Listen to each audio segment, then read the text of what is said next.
Dude. All right, guys, what's going on? We're here. We're live. Welcome to a brand new Poker Live podcast. I am not in my office today. You can see the background is different. We're out here in LA, and we're going to do a podcast on this laptop. We're going to hope it works well. So we're joined today on the podcast by a young man who I've been told loves to make up words. And for any guys that watch a lot of podcasts around here, you know I love to make up words. He's also allegedly one of the biggest staking winners of all time in terms of staking players. Is that true? I heard this from a couple people, Dipthrong. Is that a true statement, or is that unverified? I'm one of the biggest winners because I win. Not many people win at staking. Like everyone pretty much loses, I think. So yeah, but I mean, I've won a lot backing. I mean, it's my thing. It's my thing more so than poker is, I think. All right, so debatably one of the biggest winning stakers in the poker world over the past bunch of years. Plays poker, mainly a tournament player, right? All tournaments, pretty much. All tournament player. And Dipthrong, aka Mark. They call you Chip or they call you Mark? I call you Dipthrong. No, Chirp. Some people call me Chirp. A lot of people call me Chirp, but yeah. Some people call me Dip, and I hate that because like I don't go by my online acronym. But yeah, I like Chirp, I guess.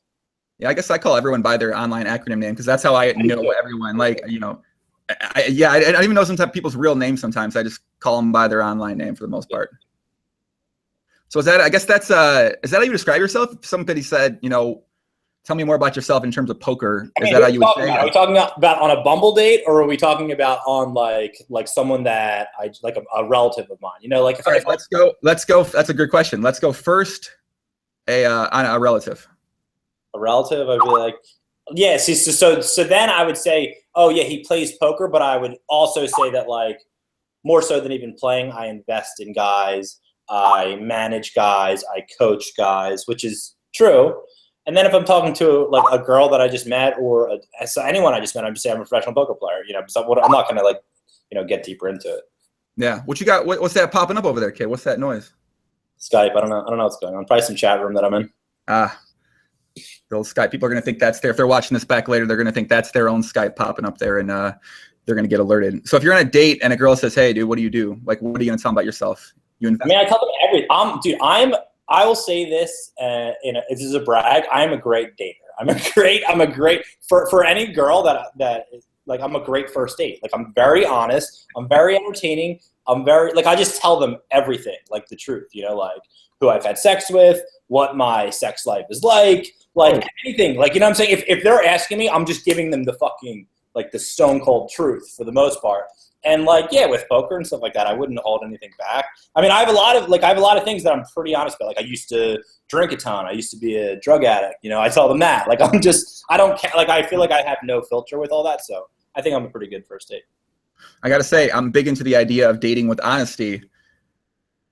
But in that situation, you know, I don't know. You think that's GTO? Is that I guess it's a very polarizing thing in that the people that are going to want to stick around and keep hanging out with you and talking to you are going to, obviously they're going to be like, okay, I'm okay with that. And the people who are like, yeah, I'm not in with that. They're going to sort of take off right away. Yeah. And not to sound like I'm like this cool guy or something like that, but I probably wouldn't want to hang out with a girl that like is like, you know, very super conservative and whatever, you know, we just wouldn't mesh. So it wouldn't work instantly. So like right off the bat, like the instant I start talking to a girl on like online dating or whatever, like I'm just myself, you know, like I'm just like, hey, like tell me something absurd about you. Like, you know, tell me, like, I'll just like delve. I'm like other than just like saying sexual shit, you know, I'm just delving into like the core. I want real stuff. I don't want to be like, hey, what do you do for a living? You know, no one wants that boring conversation. So I got to write that down because you just shared a little bit of our first piece of GTO wisdom out there with people. Tell me something absurd about yourself. I am going to start using that one. I've been doing,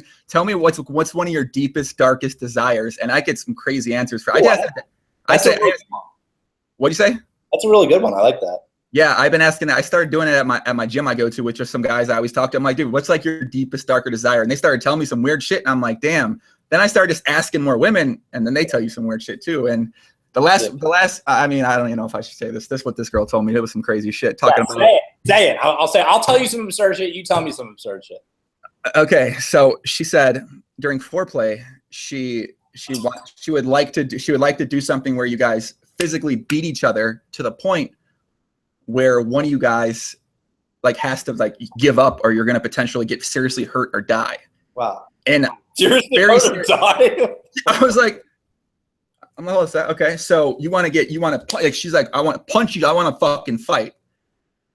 And I said, you know, wow, this is twisted. I said, yeah. So I mean, I don't know about the question now, but that was one of the first answers I got from a person. Wow, so that's amazing. I would love to hear that. I really give people credit. Like if someone tell me something like so out of this world, we can curse on here, right? Yeah. Listen, hold on. Let me ask my boss. Hey, boss. Boss, you got Dipthrong on the pod. Can you can? All right, you're good. You can curse. Go ahead. Go I always ask this because like I sometimes like speak at like AA, like for AA things or whatever, and like I can't curse, so it's very hard for me to like fucking dial it back down. So anyway, what was I even talking about? Yeah, if ever a chick tells me something like that might be a little bit vulnerable, even if it's from fucking outer space, and she's like, yeah, like I want you to shit on me or like whatever, I'm like, that's great, dude. Like that's amazing. Like thank you so much for telling me. Even whether I think it's fucking crazy or not, you got to give them credit. You know, that's great. That's kind of how I feel about it, because in that way, in that sense, they are extremely vulnerable, and they probably told you something that they're not going to normally tell many people. And then at the same time, it's like you don't want to send them to Shower City right away when they say something like that. Oh. You kind of want to. I don't know, but like in my spot, what's my line in that spot? So she says that. I'm not. Do I like call, or I mean, I don't know. I'm like, do I call her bluff? I don't know that I would go into that. I would just be like, thank you so much for sharing that with me. Like that was probably like kind of hard to say. You know what I'm saying? I wouldn't even like I mean, but I don't think you can call. You can't beat the shit out of some girl. I mean, you know, you might get the cops on you or whatever. Right? I would probably be down. Like I would be down. I'd be down to throw some punches for sure. I think, but like getting close to killing someone, I don't think I could do that. I gotta be honest with you. I can put you in touch, Poppy. Where do you live at? You live in East Coast, right? Yeah, East Coast. I can give you a contact information if you'd like. You let me know. Wow, that's amazing. I mean, I'm just telling you know. I never really did any of that shit, dude. I'm fucking people. Girls are like, oh, because I took a lot of like sex courses, and I was sort of like in this like sex cult for a while. That these people, they did like, it's called orgasmic meditation, and I was like very into it. And the community's like very open. Everyone's like kind of a sex hippie, and they're all about like it was very cool. Like I don't mean to sound negative about it. It was very cool, and they're all about openness and vulnerability and shit like that. It was definitely far out. But like in terms of like fucking, I'm not like. I've never done that much like kinky shit like bondage or S&M and any of that shit. I just fucking just go, you know. I don't have like a set strategy.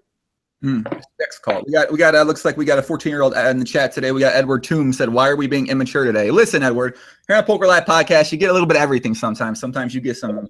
This is real. I'm an immature person, I guess. Yeah. Right. You get sometimes wisdom about dating. Sometimes you get wisdom about poker. Sometimes you get wisdom about life, love, the heart, the soul, man. It's a little bit of everything. We stay balanced around here, buddy. So if you don't like this subject, then I understand. Thank you for watching the podcast. I'll refund you your money. Please send me the link to your PayPal, your Star, whatever. Give me some information about you. Good, I like that. Mark, go ahead. Mark's going to send you some money back too, buddy, just for taking the time out to come here today, man. Appreciate that. Much love, Poppy. Much love, kid. We'll probably get back to that. Parents might be watching and stuff like that too.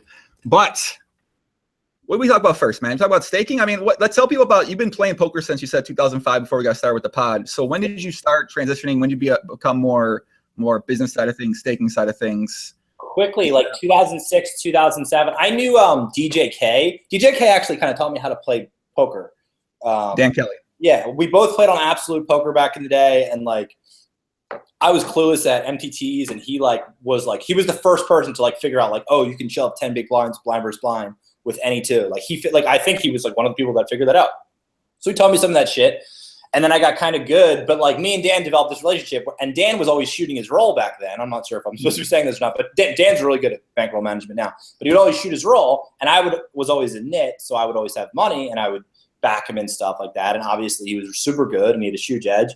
And I won money there. And then me and Mr. Big Queso, Jim Colopy, we started some like backing company called MREP. I don't even know what that even means. It's called MREP, M-H-R-E-P.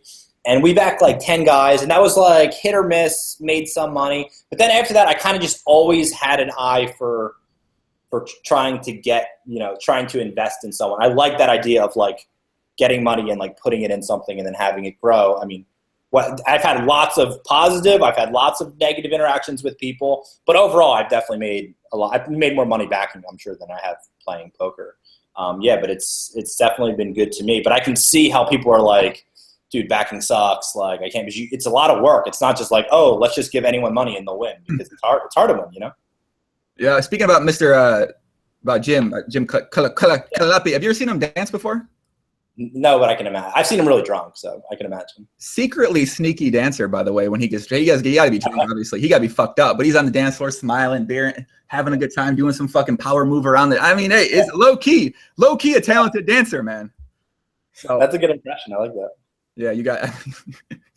He's got a big ass. I mean, I like the approach that he takes, though. Okay, so staking. Obviously, I feel like the staking narrative maybe changed here in the past couple of years with 2+2. You got these sites like the U-Stake. Shout out to my boy Tuck. You got the other one with that's the one Jamie Gold's into. Never mind, they converged. You got the Global Poker Link, Stake King, something like that.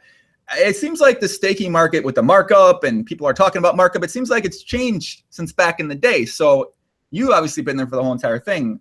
Yeah. What do you think has been the biggest differences between back then and from now? I was never a big piece buyer. I never liked the idea of because piece buying, you're gambling pretty hard. But if you're backing someone under makeup, technically, if that person's a winning player, you're not really gambling. You're always going to get that money back. At least in theory. That obviously isn't the case, but in theory.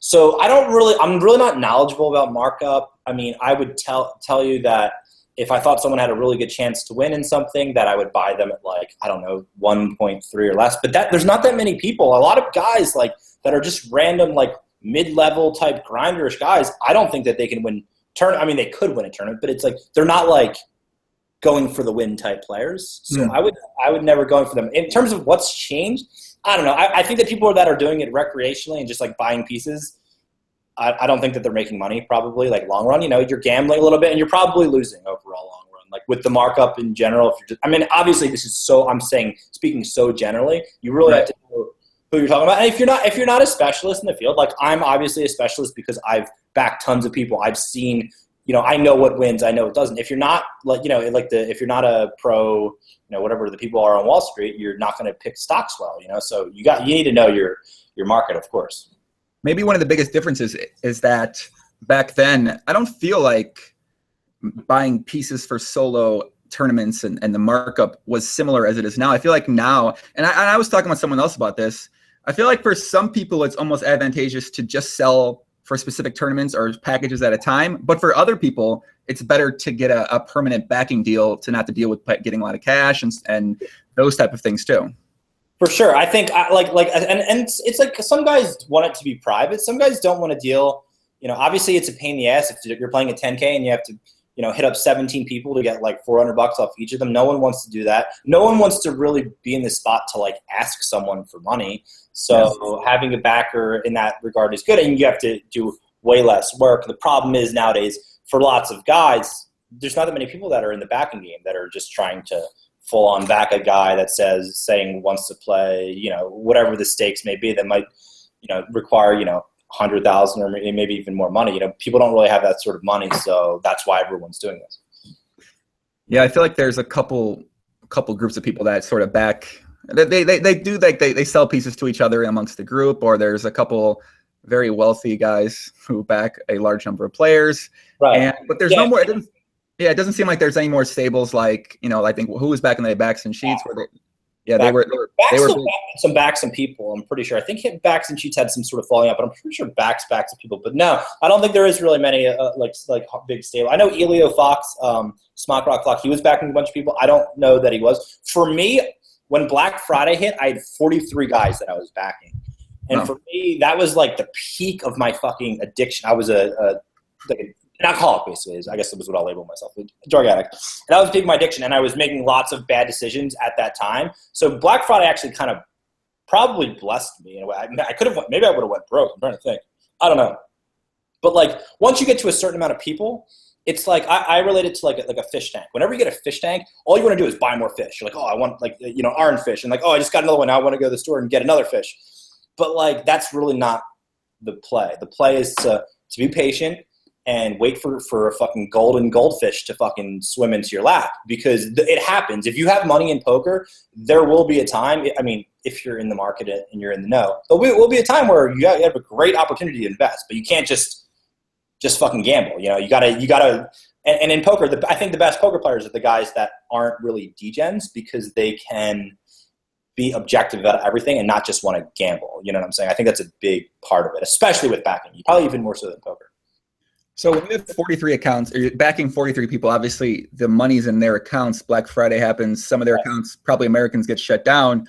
Did you end up getting most of that money back from them at a later date? How does that work? Yeah, I got it back from most. I got screwed by a few people. So yeah, some guys just like straight up stole from me. There was like 2 or 3 guys that straight up stole from me. But honestly, it's all like, it was all my fault. Like if anything's pretty much ever happened to me in backing, it's all been something that I could have prevented, and I didn't prevent it due to like laziness or not wanting to be a dick or whatever.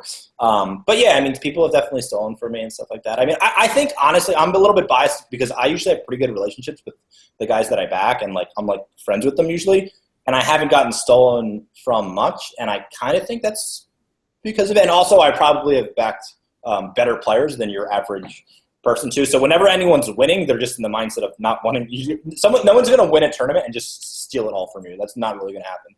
So I mean, I'm not one of these people that's like, oh, he's a piece of shit because he's broke and he stole. Like, I don't know, dude. People do fucked up shit. I've done a ton of fucked up shit in my life. So I can't even really judge what someone would do when they're in a bad situation. But I know people that are winning are less likely to steal from you than people that are losing. So when you say you could have prevented some of the things that happened to you in terms of the people maybe taking some money from you, does that mean keeping less in the accounts, having them transfer more often, or was it just what was the reason behind that? Yeah, good question. Being on top of them, like so, you know, humans, we all have our own fears, and I particularly had this fear of like I didn't want to appear as being like a dick or like greedy or anything. So I would be like, oh, it's cool, bro. Like keep the money in your account. Like it's not a big deal. When really in my head I'm thinking like, I'm fucking a control freak about these things. Like, I really want you to like tell me exactly how much you have and blah blah blah. blah. But and which is fine. Like, this is a business. Like I can be like that. Like that's totally fine, and it would probably, you know, serve that person in some way too. But I was like, from the fear of wanting to be liked by these guys, I was too lax with them. You know what I'm saying? It's like that teacher in school that like wants you to really like them, so she's like overly nice, and it's not actually appropriate. Like I needed to be more on top of them. But like I think I've lived and learned with that a lot, and now I'm much more like able to say, actually no, like you can't do that. Like please like send this to me, or please show me this receipt. Like show me this receipt of your tournament. That's kind of a vulnerable thing to do. To be like, hey, you're basically saying to someone, hey, I have this suspicion that you might have stole from me. I want to see a receipt. You know, it's not the easiest thing to do to say to someone. I think it's an interesting, definitely a common thing I've heard from people who've bought pieces and done things like that, is that they just felt like they got maybe didn't stand up for themselves in some spots. And as you said, it's tough. I feel like that's something that you need to establish at the beginning. When you get into it, I guess it's like when you talk with a friend or talk about that first time backing, like, hey, this is how I am with everyone. I've had this happen to me in the past because I haven't been this way. It's not anything personal towards you. It's more so the way I have to operate. Otherwise, I'm just going to lose a bunch of fucking money. So when a spot comes up and I say, hey, we got to do it this way, we got to do it that way, I might be upset, but that's just how I have to do. Otherwise, I can't be doing this at all. Right. And that right there is the way that I should have videotaped. That's the way you do it. You know, you did it in a nice and vulnerable and just a completely just completely showing yourself. Like you're showing what you're thinking. You're showing how you're feeling. You're showing that you don't want to be a dick, but you also have these concerns. And you know, that's how humans connect. You connect by being like, oh, this is what this guy's thinking. I understand. I can see his viewpoint. That makes sense. You know, but yeah, the way you said that was good. Yeah. I mean, because I think, as you mentioned, like you want to be liked, and I guess in your mind at that point, you're thinking, hey, if I ask you for this or for that, or send me this money back, or show me the receipt, you know, they're going to be thinking like, oh, this asshole doesn't trust me. But right. You know, I guess when you add more context to why you're asking them, and it's I guess when it becomes like a tradition, and then people are just going to be upset. This is how things are. This is how things go with him. And then, but that first time, if you let it slide, and they're going to, oh, well, I can take advantage from here, even if it's not like a intentional advantage taking by the person. Exactly. You're right. They're going to keep more and more steps, and slowly but slowly, it seems that's how people are. Obviously, there's exceptions. There's these really great people who don't do things like that. But for the most part, I feel like certain people just, I don't know, that they'll get away with what they can, and it's not, you know, it's not even I'm not even passing judgment on it. Just if you need to, you as a person, you need to securely set your boundaries, and it's like no one is going to treat someone that allows themselves to get walked all over as good as they would someone that has a lot of self-respect and a lot of self-love. And it's like, hey, like this is how it works for me. A great example of this is my friend Paul. My friend Paul is like, he's like the nicest, like sweetest, lovingest guy, but he has a lot of like self-respect, and he won't let people, he can almost be perceived as a dick because he's so like, no, like he won't let someone take advantage of him because he has a lot of that self-respect. That's something I actually look up to in him, because he's not scared of how you think of him, which is great. Like that's a tough thing to get over in life. Like being scared of what people think about you, you know, that's a big deal for me. It always has been. And I'm obviously trying to work on it, but yeah. Yeah, that's you know, it's funny how all this carries over. I learned a lot of this from learning more about dating, but it all carries over to any relationship, any interaction you have with people, about establishing boundaries, about self-respect, about, you know, carrying yourself a certain type of way so that people treat you that type of way. And it's kind of interesting how I know the corollaries from like dating to like life or like anything, you know, poker to life or whatever, you know, it's so many things intertwined. Yeah. All right, guys, we got a lot of comments, questions today in the chat. Appreciate all the comments. And I see a couple in here. Danny Huntley, what's up, puppy? Says, hey, Joey, could you ask Mark how he generally decides when to cut someone off who is starting to get deep in makeup? This is actually something I wonder too a lot, because you feel like, especially with some tournament players, some stories I've heard over the years, people get so far in makeup and their mindset gets pretty hurt, pretty destroyed. They're very unconfident about their actions. They might win a tournament. They're just not going to have any money. How are they going to live? How are they going to pay bills? How are they going to do this? How are they going to do that? And so in that situation, when that happens, is there like, how do you decide when to cut it off? How do you decide when to potentially give them, you know, a portion of the money? Yeah, I wish I know. This is an amazing question, because for me, this is one of the biggest difficulties as a backer. And the corollary I would make is to like someone that's a hoarder. They just like can't let it go. Like they just can't let this piece of shit run down old like rag doll like just go. You can't just let it go because you have this attachment to it. And so for me, like say someone's $200K in makeup with you, right? You're just giving up that equity. Even if you think that they suck, you're just giving up that equity. And here's the problem mathematically that I've fallen into, and I guarantee you countless other people have fallen into. So say someone's $200K in makeup, and then they're playing in tournaments. Like they technically, mathematically, they only have to be like a break-even player, or they could actually be a slightly losing player, I think, somehow mathematically, and it would still be correct to back them because there's so much equity in there. And then also maybe you want to like ride out the fact that you know that they're a losing player because the hopes of maybe they'll get better, or maybe you're thinking, oh, maybe they'll just bink and like I'll have a massive score where you're getting you're scooping all of the equity, right? And this is it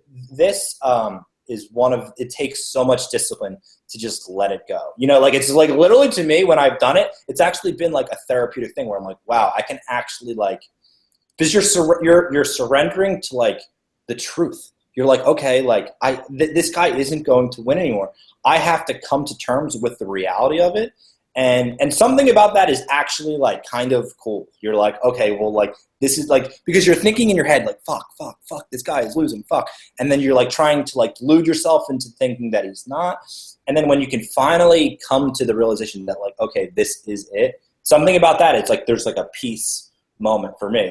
This is probably sounding absurd, but so there's really there's no science to it. But I would say if you have the thought that he might be getting too deep into makeup, by that point he's probably already too deep, I would say, because just the way we are hardwired as humans, we want to hold on to that for sure. So I mean, I definitely learned that lesson the hard way. I've thrown good money after bad. It's tough to let go. Well, I guess it also goes back to what we were talking about earlier. You mentioned in the past you wanted to be liked. And if you consider these guys your friends, as you mentioned also, so now they're your friends that you want them to like you. Cutting someone off when they're struggling and they're at a low point in their career, they're deep in makeup, they don't know what they're going to do. I mean, now that's, in a way, it's fucked up from a friendship perspective, I think some would say, but from a business financial standpoint, it might be the way. And then again, it's back to the corollary. You have to love yourself. You have to understand that, like, okay, I have to take care of myself, and in doing so, I can't fund you anymore, and it's hard, but yes, it is. It's like one of those things that it's a hurdle it's awkward. It's awkward as fuck. If you don't like awkward things, then you're not going to want to like drop into someone, so, and who likes awkward shit? I don't know. I guess that can go back to something where it's you establish that at the beginning of the relationship with that person. And you mentioned, I guess these are kind of things. Yeah. It's like you keep them in line, keep them in touch with what else you're like, oh, I had to drop this person because this situation happened. And it's not like you're telling the people, hey, I guess it's like you maybe say at some point in time, this could end if this sort of thing happens because it's happened to me in the past. This is what went wrong. This is what went right. This is how I fixed it, sort of thing. So it's like you can establish those boundaries straight away with somebody. And then when it gets to that point, if ever, you've already sort of had those set up over time. Right. And I guess it all goes back to, it's all interesting kind of stuff here. Yeah. You're right. Starting it right away is definitely the way to do it. Like doing it right up front, being like, all right, here, because it's hard once you've already caved to them a little bit and been like Mr. Nice Guy, then to go back and tell them, I think they're going to be like, hey, he's being a dick now, you know? Whereas if you were just that way from the beginning, they'd be like, oh yeah, this is standard. Yeah. Some comments in the chat. So you mentioned yesterday, you and Paul G's, what was that? So he won the scoop, or what happened with that? We chopped heads up. He won. He beat me. He luck sacked the shit out of me. No, we chopped heads up. I had a look slightly more than him. But yeah, we chopped for close to the same amount of money. We both got like 95K or something. So an interesting comment in Lloyd Muir in the chat. And it's actually, I mean, it's a shot. It's an allegation, but I can make some sense. He says, "Hey, Mark, did you enjoy colluding with Paul in the $2,100 last night? Must be easier looking at 8 cards than 4." And obviously, that's an allegation, but at the same time, I guess you can understand it. You guys are good friends. For sure. Yeah, no, totally. And they were the one guy was saying it in the chat at the time, and it's like of course, like I would definitely think that someone would think that, but at the same time, it's like I think that people like really like would you really be that dumb to just like cheat at a big final table that whole cards are revealed on and people, but also it's hard because it's like whenever I play with my friends, differing friends, it depends. I never really, to be honest, I'm never going out of my way to fuck with them. Like a lot of times, like depending on if I know someone really fucking well, it's just a weird fucking dynamic. And sometimes I'll just say to people, and I'll just be like, yo, dude, like nothing personal. If like I do something crazy, I'm a monkey, and like I just play crazy. I'm not coming at, because I think the way I play pretty wild. People think that I'm like coming after them and maybe on like some personal level, but I just, for my own conscience, I have to say it beforehand, being like, hey, if I do happen to come after you, like suspect it. Don't think that I'm going to be soft playing you or anything. But yeah, it's such a fucking awkward spot for sure. Yeah, and you mentioned the whole cards are shown there. I believe there's replays of all the tournaments. I believe that you have star support who, though they can, I'm sure someone that email them, they can look over the spots. Yeah, it's and I feel like in a game like 08, is a limit, or was it pot limit? It's no limit. So I mean, you could middle people in that game. I think it would be actually hard to do it in that game, but you could for sure. I mean, that's definitely a game that you could do. There could be hardcore collusion involved. It's interesting. I mean, you know, I always think about collusion in terms, because I play a lot of PLO Cash Online at the higher stakes. If you know these cards, it can be pretty advantageous. But, you know, I guess it's just something I try not to worry about, because if you just worry about collusion and you're going to worry about it. Yeah, I'm a huge believer in like whatever you focus on. Like I'm a big like law of attraction secret guy. If you like focus on it, then you're just going to keep seeing that negative, and the anxiety is just going to fucking kill you, and you're drawing dead before you start. Yeah, I think it's something to be aware of, that it could be taking place, and especially if you see certain instances where you feel like something may be taking place, now you start paying attention to it more. In a cash game, if you see something like that happen, you can either report it online or leave the game. Online tournament setting, you know, I guess what can you do? You can report it to the support, but I mean, do you feel like there's a lot of collusion, like actual collusion that takes place in an online tournament, in the online tournament setting? I never think of it. More so than even in collusion, I would be wary of like ghosting, but like to me, I'm just always assuming when I'm playing with someone online that I don't know who the fuck I'm playing. And like if someone's acting weird, like I feel like I'm like a little bit vigilant of it. But you don't know who the fuck you don't know what you're doing. Okay. It's online poker. You don't know who you're playing against. Now that's one of the best things that you've said, and this is something I've been saying for a long time, is that like even if it's an account you see all the time, just assume they're not, like if you're playing at a higher stake, assume it could be anyone. It could be if they start playing differently than they normally play. I remember there was an account back in the day, the Barcode account that played a lot of PLO, 25-50-51 that I played with, and it was allegedly one of the Dang brothers, and I just assumed it could be either one of the Dang brothers. It could be a third. I was never very sure, and I still don't know for sure to this day. Although I do know what I believe, and I believe it was more than one person playing the account. But at the same time, what can you do? And what I started doing was I'm just going to treat it like I don't know who's playing on the fucking account. And then I was like, well, I'm just going to start treating every account that way, that you never really know until you see a certain pattern you recognize from them. Right. Okay, well, now I'm confident that it's them, but until that point, you know, you sort of never know.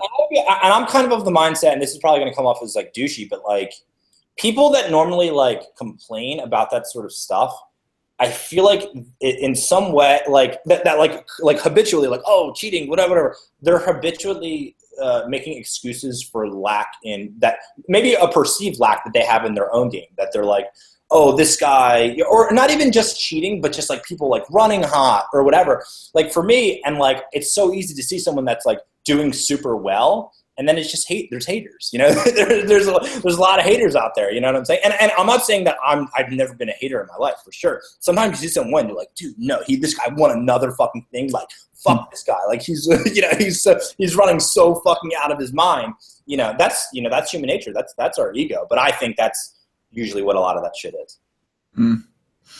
Did you follow that thing with the there was that story about the guy colluding in Florida in the satellite tournament, something about folding on a I don't know the people involved in it. I know one of the guys has some he works out, like, got some big arms. I shot his what was his name, Mike Dentale. Mike Dentale. I mean, I don't know him well, but that surely seems like there was some colluding going on, and it seems like so fucking obvious and whatever. And he's always been a nice guy to me, but I don't know. That just seemed, if I had to tell you the truth, it just seems like he definitely did it, and there was definitely shady shit going on. I mean, I don't think. Yeah, and that's why it was like a bubble. It was a 6 or 7 seats paid. It was 10 people left in a satellite. But it seems like in satellites, especially there's a lot of online satellites, it seems like that's something that you could potentially navigate and do all kind of sort of things. And I don't know if that's exist or if that's, you know, maybe I would say it probably does to some degree. I don't really play satellites, whatever. But yeah, I've heard things. The reason why I've heard things of people doing things in online satellites, so that's why my vigilance center was up. But yeah, I mean, I'm sure it's possible, and I'm sure people have tried to cheat too that suck. I think that happens a lot. Right. Too. Yeah, I think that happens a lot too. Like even when you do cheat, you can get unlucky. I mean, yeah, anything can happen, of course. But yeah, especially when guys are like they're bad, they're cheating, and it probably wouldn't even affect anything. But no, I think overall, in general, it's people aren't like poker players are probably very gambly, and I don't think there's many people that are just like a mastermind cheaters that come to the game. But I think there's probably some shady characters that are such sick degenerate gamblers that they need to do everything. Like it's a drug addict. It's someone that needs to do everything they can to, you know, get money from people. I understand. You know, I get it. I mean, you just got to be wary. You mentioned some earlier about the type of people who are always talking about being cheated or being this or being that, and they have like their mindset sort of, you know, making. I don't know. And I remember, you know, they remind me of something that I was recently thinking because I was playing with an account and, you know, made some very non-GTO plays of PLO. And one of the first things I was fine. All right, whatever. It could be a guy with an unorthodox strategy, whatever. And I don't think he was necessarily winning that much against me, but I certainly had an interesting style of play at the games. And then I was like, maybe this guy's a bot, because obviously bots in PLO before may have said it's ridiculous, but there's been many cases where bots have been confirmed on PokerStars and on other sites. So, but then I start thinking, I just can't think this way. Even if it is a bot, like if it's a bot or if it's, I sort of have to just get this out of my head and just say, all right, this guy, whatever it is, if it's a bot, if it's a person, it's playing this strategy, and I just have to figure out a way to beat it. You know, whether I don't know if it's a cheat, whatever, but I sort of had I felt that to a mindset kind of coming into my mind, that whole cheating thing, and maybe just doing something, you know, doing something different spots that I don't think about doing, and maybe I'm wrong. Maybe I didn't think about this differently. That's amazing. And I found that was super healthy, and it sort of made me feel better in playing in those games with that particular person. Yeah, it's being open-minded. You're just like, I'm being open-minded. And I see so much of this in poker too, and I've done it for sure. Like someone's closed-minded. They're like, oh, this is terrible mathematically because you raised folded 13 big blind stack, you know? And like you got someone saying like this, and a lot of times what it is, if you notice, it's some poker nerd. And I'm not saying this based on the way they look or anything. It's just some like some poker nerd that is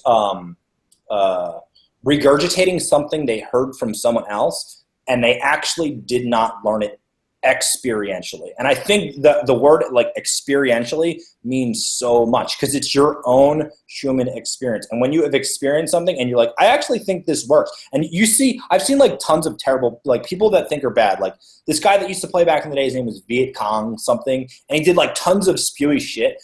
But overall, I would take his game, some like just any super spewy, like wild player over someone that's like a negative nit. Like I would always take that person that is willing to, take risks, willing to think outside the box, willing to try something over someone that is just playing in a way that's closed-minded and full of fear and just, like I can't do this because of that, because someone that plays that robotically, you're never, in my opinion, that's never going to be a top level type like winner. Like I just don't think so. I think in order to be the top, you actually need to like use your human intuition and not like theory that you've learned. I don't think that's been my experience. So I don't know, but I just think people that regurgitate shit that they don't know, that just never works out well. That's extremely interesting, by the way.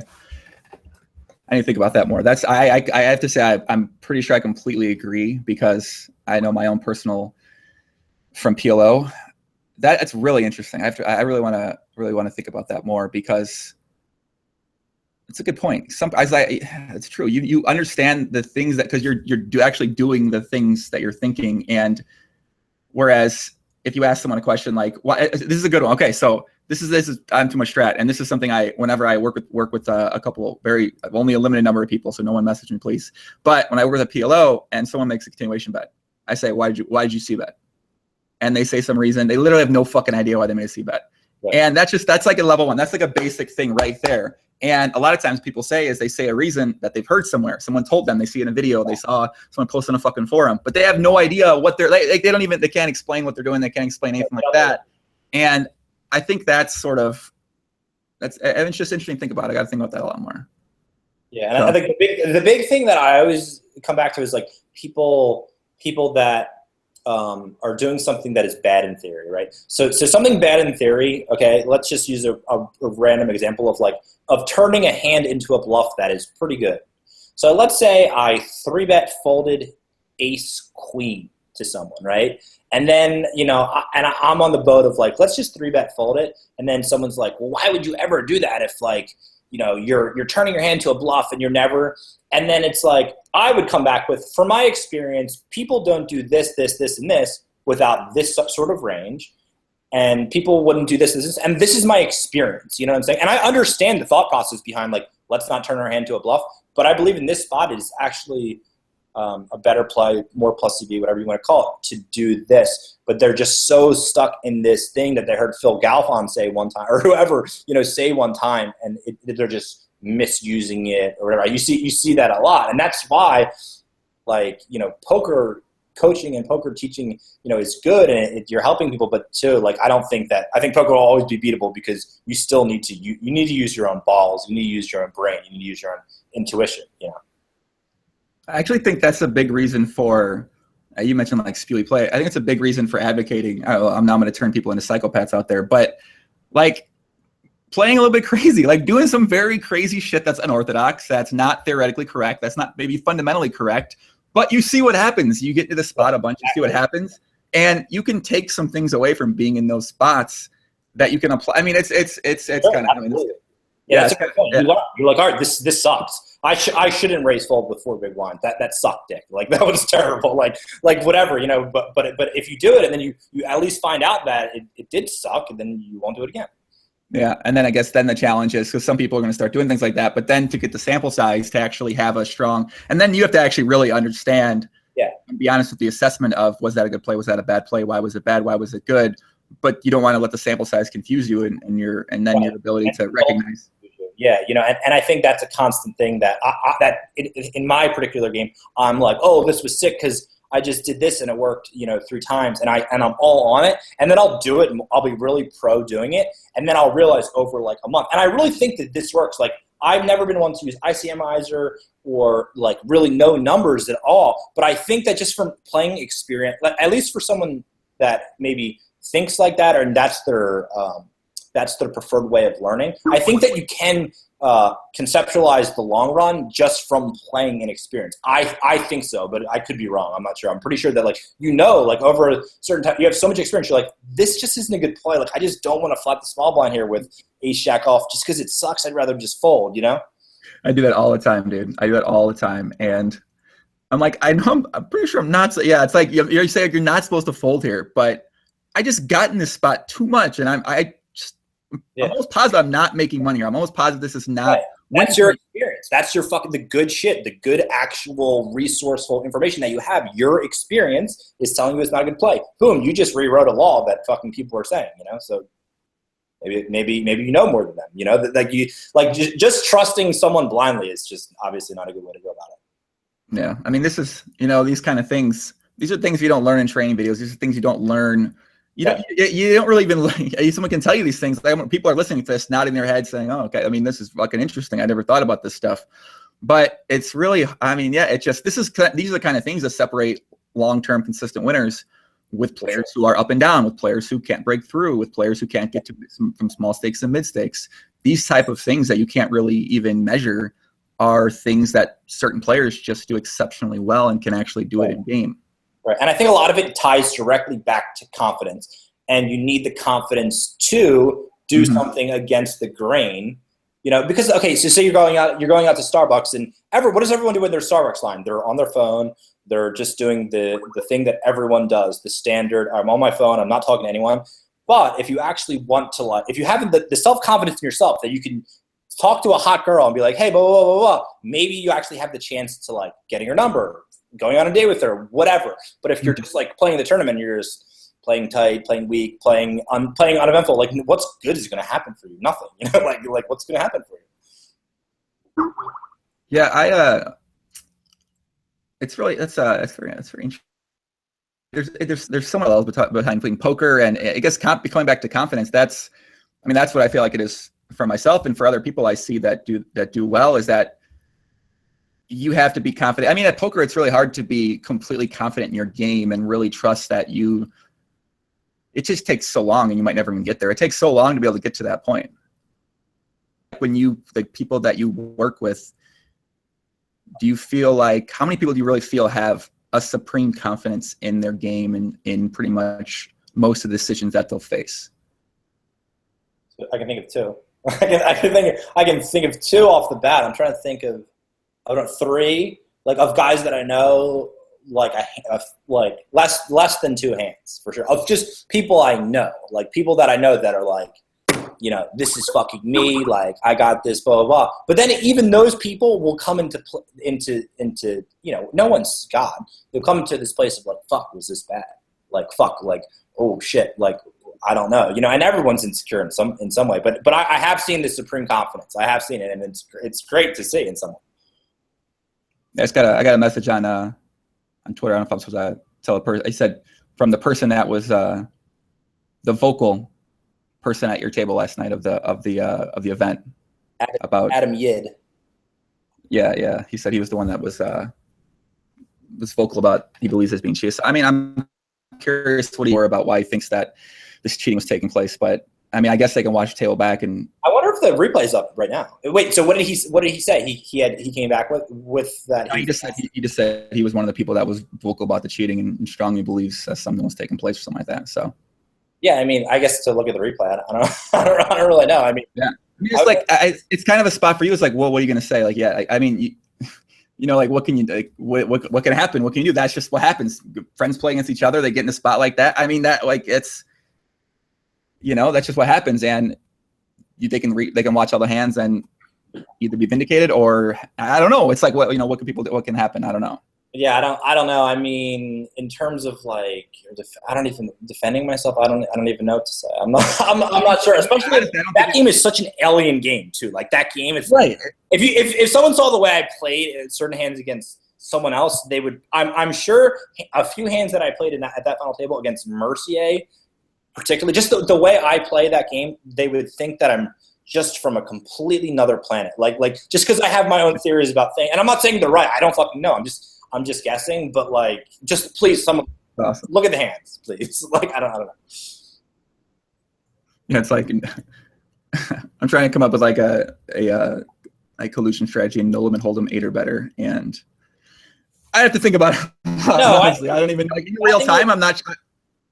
I think it would be easy. I mean, if you have two guys that are colluding and you're at a final table, it's so much of it is ICM, so much of it is chip jumping. It would be so easy to just, like raise, fold a blind or anything to just limit the amount of chips. I mean, that's tournament poker. It could definitely be done. I mean, yeah, I don't know. I mean, it would be tough. It would be tough to stop. I think it'd be tough to see if someone was cheating. I think there's way more subtleties, and especially in that game than any other game. How does Mercier do it, man? It seems like he's at a final table. Yeah, I swear, it seems like he's made 35 final tables at the Scoop this year. And he honestly might have made 35. It seems like he's deep in.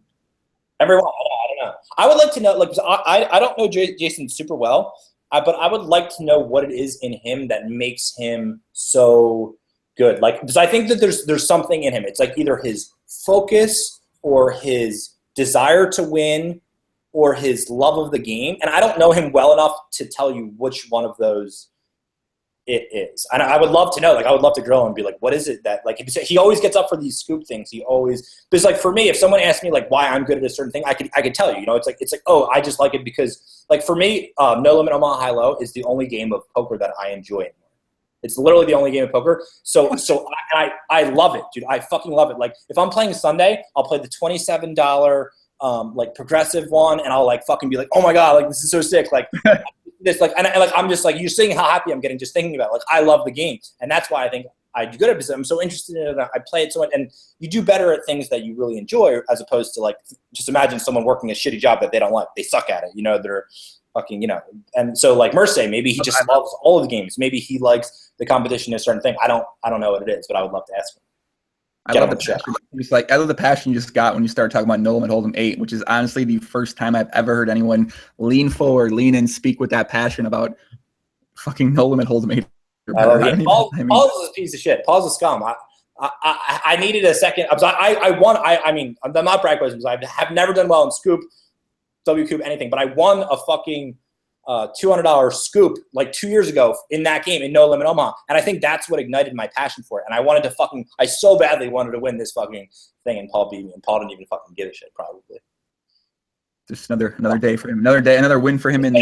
It's just another day for G show. Yeah, but who are your best poker? Who else? In your group of friends? Paul, Taylor. My good friend Larry Sharp, who plays online as B-Boy, Poker Jamers. God, I'm probably just forgetting tons and tons of people. But yeah, those are guys. It's really just mostly me and Paul and Taylor are kind of we would travel around together and play a lot of the live stuff. And we'll talk about that. I talked to Nick Petrangelo a lot, Can of Corn, he's one of the guys that when I was thinking of the supreme confidence thing, it's him. He's just he thinks he's the absolute shit, which is amazing. I love it. I'm absolutely not saying that in any sort of, I love seeing that in him. It makes me want to be that confident in myself in my poker game as he is. I just love it. And just seeing him, he plays at the table with these guys. He's playing 100K, and he's just someone that would be an intimidating person. He's just talking shit to them, and he's just having a blast and completely relaxed and couldn't give a shit what happens. I love seeing that. That's pretty good. My buddy Tim in the chat said No Limit Hold'em 8 or better. Okay, No Limit Omaha. I'm sorry. I understand what you mean. I can't call Omaha. It's hard. It's not even programmed on my mind to ever say the word No Limit. Yeah, I just can't. I just can't say. Even so, Tapar, you mentioned Tapar. Definitely a beast at the tournament game as well. I believe there was something about a tweet you made where you were willing to take action crossbook Tapar against anyone else. Is something like that accurate? Yes, he is. He's another one of those guys that's completely confident. He just has a ton. And now someone like him, he's a complete OG status, which I love that. He's been around for so long. He has the experience and the swag, confidence, and the smarts. And more than anything, he has the desire to win because he's one of these guys that need to win. I don't have that. I'm not super competitive. I'm just not. I guess I wish I was, but Paul and him, if Paul loses a hand, he just, he can't even talk. He can't even speak. He's so he's so mad. You know what I'm saying? Like, which is, it's a good thing. They just hate to lose. But yeah, Taylor, I'll bet him. I would bet him against anyone. I'm not confident in him in the World Series stuff.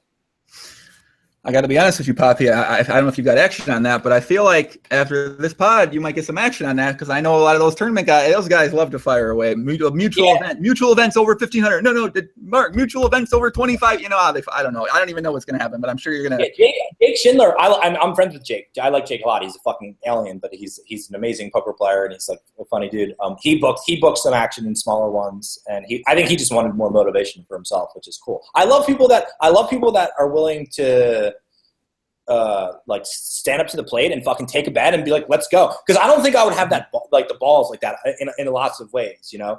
Or like Liv B and JC Alvarado fighting in, you know, like on center stage. Dude, fucking that's amazing. They just had the balls to fucking do it. Like, you got to give people that have the balls to compete and the willingness to lose and possibly be embarrassed. Like, that's amazing to see.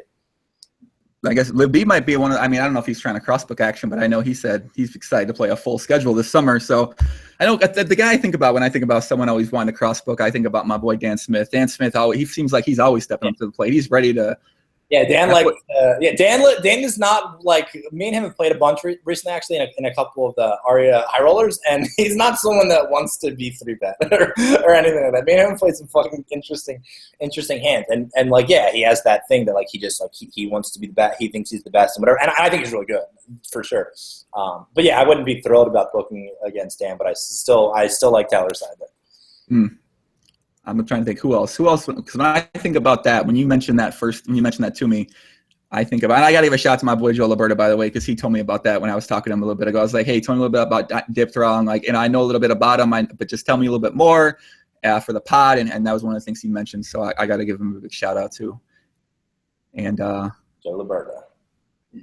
I like him. So you say you're friends with him, right? Yeah, me and him. We were doing some poker coaching a little bit too. And he's Joe is big on the GTO. He's GTO Joe. He loves the GTO poker. So yeah, shout out to him. Fucking GTO poker, man. I'm trying to think who else reminds me of Dan Smith. I guess maybe Fedor a little bit, but he's not quite. Fedor would rock. I'm sure Fedor would do a bet for sure. Fedor's got lots of swag. Fedor wants to win. Like, he just wants to fucking win so bad.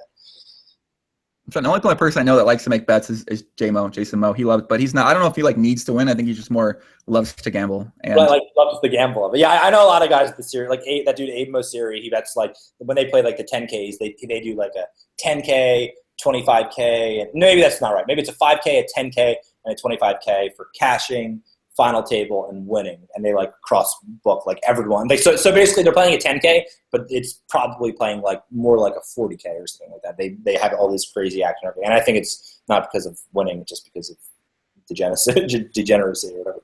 Do you feel like a lot of the tournament players that are around these days, do you feel like that trait has gone away substantially in that successful before at tournament poker seem to be massive degenerates, and it feels like now a lot of those guys are busto and he's not playing anymore or whatever. Right.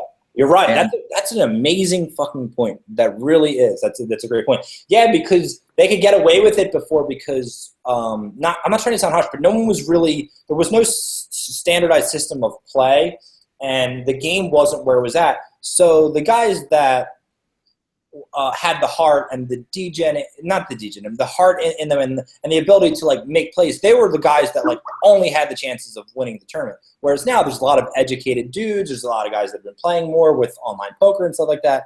And now those guys, the long run has shown, and the Dan Smiths have gotten to the top, and the other guys that have been more like cautious and smart and efficient, they've gotten to the top, and that's a great point. So now the guys that are the big bosses a lot of times have done that slow, good thing over a long time rather than just trying to go for it all. Because all the degens, like someone that you know constantly shoots their roll, like they'll never get to the top. There's just no chance because there's too much of a risk of ruin. It's like a math problem, you know. But they're never going to get to that whatever 10 million, 20 million peak, whatever they're trying to do in poker, whatever the ceiling is.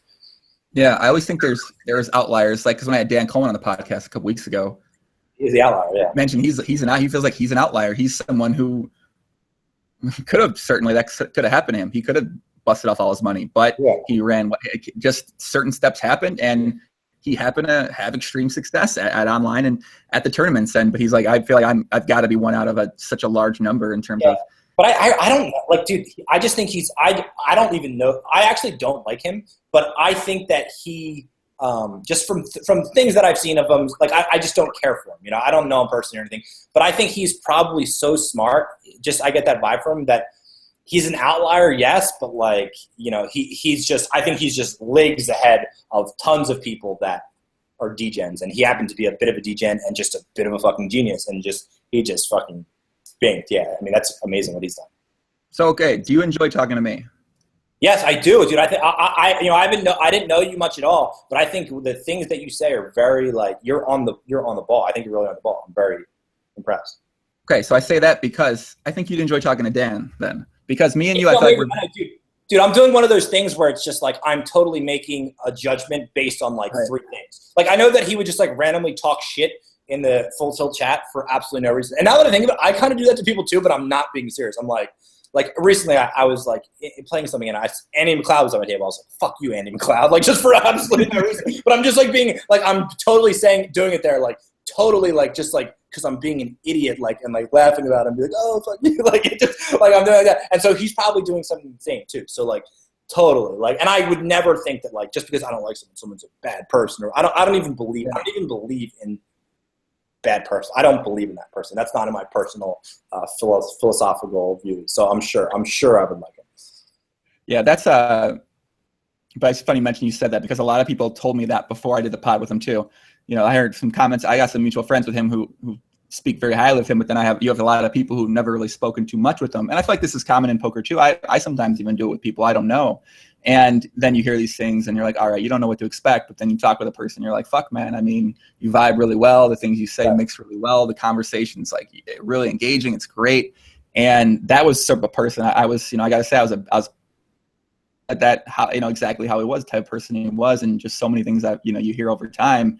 And I feel like that is that now I start thinking about when I hear so-and-so about people, I just, you know, I don't know. I tell people like, you know, that might be true, but I'm going to take it at my own pace. I'm going to learn about that person myself before I make some type of decision that this person's this or that or that.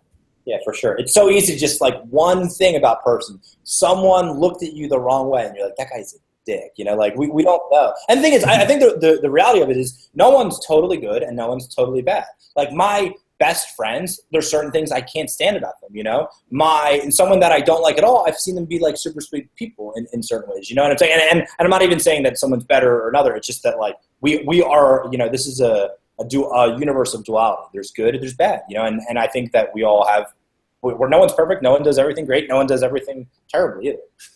So where did you like, what have you studied or what have you read that kind of got you to this point? Because a lot of things you say, I say, and I've sort of learned it from talking with a lot of smart people about philosophy and reading philosophical type of things. I just realized it's called philosophy, which is weird. Like what book? Like what books have you read?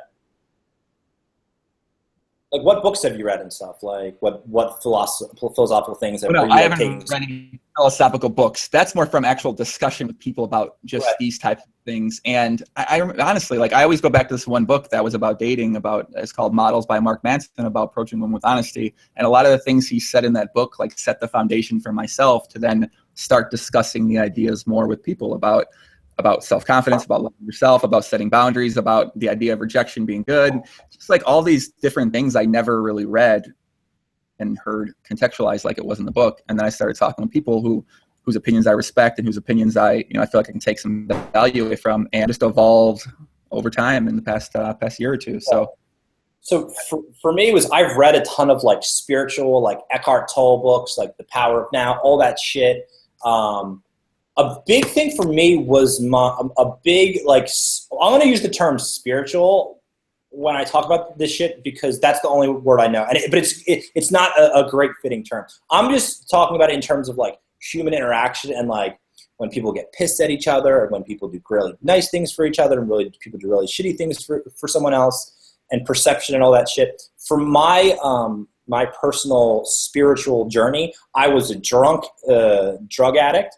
And I got sober through Alcoholics Anonymous, and through AA, they teach you a lot of, and I'm not even like big into AA at all anymore, but I definitely learned some things through that, their steps process that give me a lot more clarity to how I operate as a person. So for me, a big thing is like resentment. Whenever I get mad at someone else, almost I'm going to say 100% of the time, it's something that I did out of fear, basically. So say I get mad at someone. Say I get mad at someone for cutting me off on the road, right? So I'm mad at them because I'm scared that like I'm just making this up. I'm scared at them.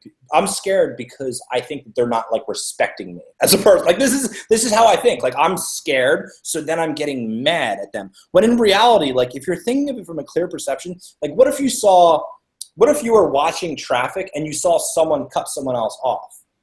Like you wouldn't feel anger at all. You would just say, oh, that person cut that person off. But when it becomes personal, like our any sort of insecurities that we have within us are like massively triggered. And we're like, fuck, what the fuck was he doing to me? Fuck. You know, that's why. I think it's kind of like insanity. Like that's your anger is insanity. And I get mad all the fucking time. This past week I was mad about a lot of different shit, and just for whatever reason, I'm saying the truth. And whenever you see someone that's really angry, something about them, it almost makes you like feel sorry for them, and you feel like they're like almost like a child, and they're being illogical, right? That's like the sense that I get, and I know when I'm being mad and I'm being I'm angry at someone, I feel so like I'm so worked up, and it's just like I know that I'm not seeing clearly. Like I'm just not perceiving something how it actually is, right? So that process for me of trying to sift through my own things and then realize, like for me, I had lots of resentments at people that stole from me. But then when I had the clarity to be able to see that I actually did something wrong myself because I was scared. I was scared of being perceived as a dick or whatever. That is my own self-centered fear. Then like it's like, okay, wow. Then it's like what? And then everything that we do as people, it's based on really our past, like what we've seen, and like, oh, that guy's weird. Why? Because it's something that strays from our norm. Like it's just so insane if you actually think of it from that. So that's like kind of been my journey in terms of all of that shit. And whereas before I was always just like, and I'm sure I'm miles off still. Like I know that like I don't really fully understand what is going on in this world. I don't think anyone is fully understanding what's going on in this world. But like before I was always just like, if someone didn't do something the way I would do it, I would say that's wrong. Or I would always want to, if someone was, for instance, a big thing I've seen recently is people that are loud. People that are loud, if someone's like probably wants to be loud and they're not loud because they're scared of how they'll be perceived if they're loud, when they see someone that's loud, they're like, oh, that fucking guy doesn't shut the fuck up. You know what I'm saying? And they're just like, they're seething. Or like girls that want to be whores, right? They want to fuck. I use the term whore in a nice way, like in a way of someone that wants to have a lot of sex, okay? Someone that wants to have a lot of sex, but they're scared of how they're going to be perceived for having a lot of sex, then they shame other people into thinking that person's bad because that's the way the ego works. We need to put someone else down so we can feel elevated above, or at least at a same level. So I just think all that shit is super interesting. Extremely interesting, for sure. You said a lot of I can hear an echo because it's probably some lag on the Wi-Fi on both of our ends. But now it's away, so perfect. I think so. Okay. You said a lot of interesting things, and I hear myself, so it's okay. You mentioned about the mad thing. I've noticed that I stopped because yesterday I was at Universal Studios and with a big group of people, 11 people, and I just kept noticing how often people in the group, shout out to people in the group, by the way, they're not going to watch this, but maybe one will. I noticed that they would get very impatient. They'd get very like mad at random things. If someone strayed from the group, they'd be like, oh my God, like what the fuck? Where is this person at? I'm sitting there watching this. I'm just like, damn, man, I used to be this way. Like I used to just be, I don't even know if it's bad or I don't know if I'm saying it's like I'm doing the right fucking thing. I'm thinking about the right fucking way or something like that. But like being in the spot, I was amazed by how much I noticed it and how much it didn't affect me. And I was sort of just, I don't know, I was just enjoying myself. I didn't, whatever, you want to take some time, take some fucking time. You do this. It's kind of gone that way for poker for me too in the past, maybe 6, 7, 8, 10 months. Is, stop really getting upset, stop getting mad. And it's, I don't know if it's the way to be. Maybe you need some madness in your life. Maybe you need to be, I'm not sure. I'm not sure which way I think is the GTO way here. So what about you? What do you think about that? I don't know. I think generally speaking, it's for at least for me, where I'm at in my life, it's unavoidable for me to be mad about certain things, but nothing about it is justified. Like whenever I'm mad, it's something I kind of like did wrong, but I'm not going to like beat myself up. I'm like, oh, why'd you get mad? Like, and I've done that. But it's just like, I'm not at a place of development where I'm just going to be fucking zen all the time. And to think that I will be is fucking is crazy. You know what I'm saying? And everyone's going through their different shit. Some people are think about where you were at. For instance, your example of like you when you were in this group, you were this sort of way. Think of how you were when you were in that group. Now, when you see someone that you're like that, you're like, think of the judgment that you have on them. You're like, oh my God, this guy is such a, and that was you before, and I'm saying it too, because that was me before. Like, I get it. So we're just all on different places, like we might have, and especially with poker, like when I first started playing poker and I would get bad beats, I was the biggest fucking, oh my fucking God, how did you call with that? Well, like the worst person that you want to see, like in like 2005 or something like that. And then I worked through that. And then at some point I just didn't care anymore. And it's like, we're just all on different, different rungs of the ladder. I'm looking at the chat right now. There's a bot's taking over the chat. There's a bot that when you ban the bot from the chat, it then spawns a new screen name of another. It goes from 2 to 3. Wow. That's amazing. The bot has taken over the chat. This is interesting. I haven't seen this on YouTube yet, where the bot can take over the chat. That's. I wonder if there's a way to fix that. I don't know. That's really one of the more interesting things I've seen. Barack Obama. This is crazy. Might have to turn the chat off for the first time here in a while. Yeah, I've never seen anything like it before. Where a random just.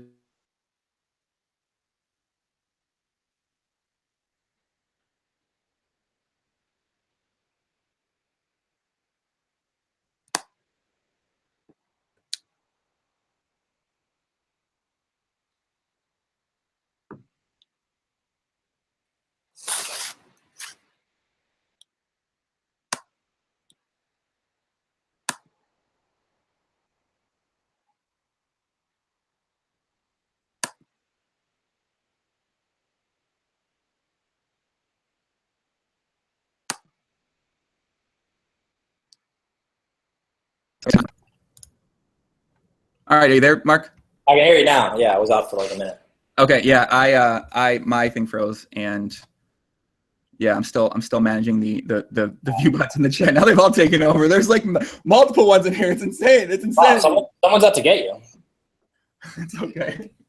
Maybe we got to go back. The stream's been hacked. Yeah, it is. It has. This is crazy. Now we might have to go back to Twitch. They've got tons of names in here. I've never seen anything like it. It's insane. I've never seen anything like this before. You're good at this. You're a very good host. Thank you, sir. Why? That's well, you do a lot. You do a podcast as well too, right? Yeah, you're real. I will say this though. You're very, like, from just interacting with you in this short amount of time, you're just very on point with like the things you say. Everything's been totally in stride, whatever. Yeah, I do a podcast. It's called the Herm Show. I've been very bad ADD about getting people on. And it's kind of because I don't want to talk about poker, even though we're not really talking about poker that much, a little bit of poker. But no, I've been bad about doing it, but it is something that I enjoy, I guess. Yeah. Have you not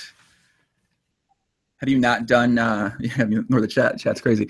Have you not done any podcasts lately, or when's the last time you've been doing that?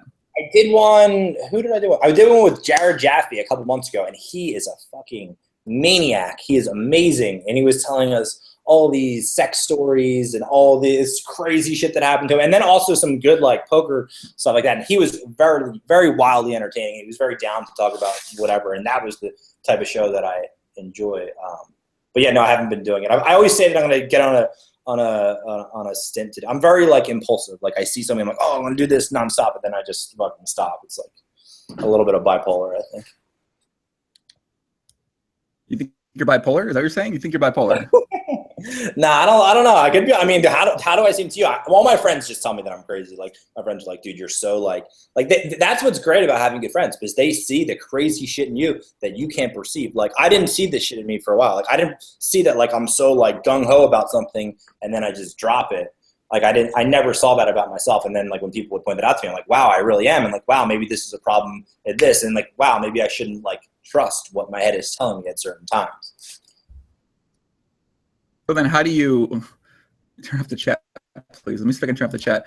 How do you, in that situation, when someone says, oh, you're crazy, you're this, you're that, like, how do you approach it in that spot? Do you feel like, oh, maybe I am? Do you not want to be crazy? Do you sort of embrace your craziness? And I think I think you're ready to see shit when you are. You know, like I think if someone told me something and I wasn't ready to see it, like something that may be true about me that I don't see now, like, hey, you're really a dick in this situation, I would get mad and I would be like, fuck you, no, you're wrong. Because something about me was just like defending that. But I think when I'm eventually, and my friends have told me stuff and I would probably react like that. And then when I would actually realize that they're right and I'd be like, oh, wow, like thanks for telling me that. Then at that point I would be like, all right, let's be a little bit more mindful of this. And just bringing awareness to it, I think does a lot. I'm trying to turn the chat off on here. I've never had to turn the chat off, so I don't even know if it's possible really. Let me find out here. This is a first, man. It's quite interesting. How do we turn the fucking, what is this site? Maybe YouTube. Maybe they're shutting down YouTube. This is really, this is crazy. I've never seen this in my life. I'm speechless. I usually feel like I have something to say at all points in times, but I think I can turn the chat off, guys. Anyone that's watching, like someone that's like attacking your show, or it's just like some sort of weird virus? No, I'm pretty sure it'll be someone who they would be doing it themselves, and it just has like they have like 1 million accounts in the chat that just type. It's like a sick script bot or something like that. It's actually amazing. I like it. I figured out how to do it. So